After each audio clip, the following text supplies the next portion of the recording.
তো গাইস আজকে আমরা গিয়েছিলাম জাদু খেলা দেখতে, আর সেখানে যে এরকম এরকম ঘটনা ঘটবে সেটা আমরা ভাবতেও পারিনি। চলো চলো বিষয়টা তোমাদেরকে প্রথম থেকে ব্যাখ্যা করি।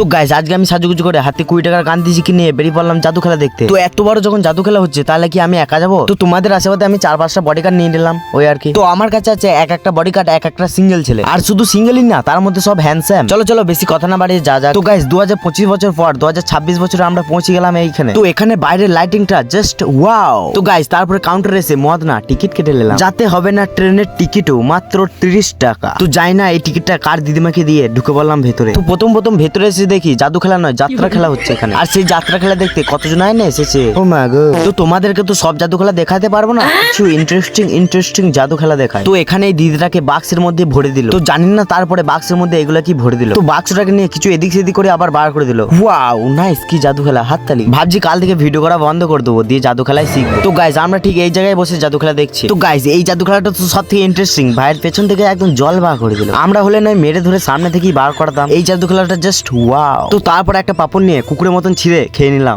কি টেস্টি। তো তারপর আমার এক একটা বডিগার্ড গুলাকেও দিয়ে দিলাম, সালারা সব হাঙ্গুরের মতন খেছে গো। আর এটা হলো আমার কিউট বডিগার্ড। তো গাইজ সব থেকে ভয়ানক জাদু খেলা হলো এই জাদু খেলাটা। দেখো ওই মেয়েটার মুন্ডুটা কিভাবে এইদিকে সরিয়ে দেবে, এটা কিভাবে সম্ভব? ওই বাক্সের মধ্যে ওই মেয়েটার মুন্ডুটা ছিল, তাহলে মুন্ডুটা গেল কোথায়? তোমরা সবাই কমেন্টে বলো। তো গাইজ আজকের ব্লগটা এত দূরই ছিল। ভিডিওটা ভালো লাগলে একটা লাইক কমেন্ট শেয়ার করে দেবেন। এখনকার জন্য টাটা, বাই বাই।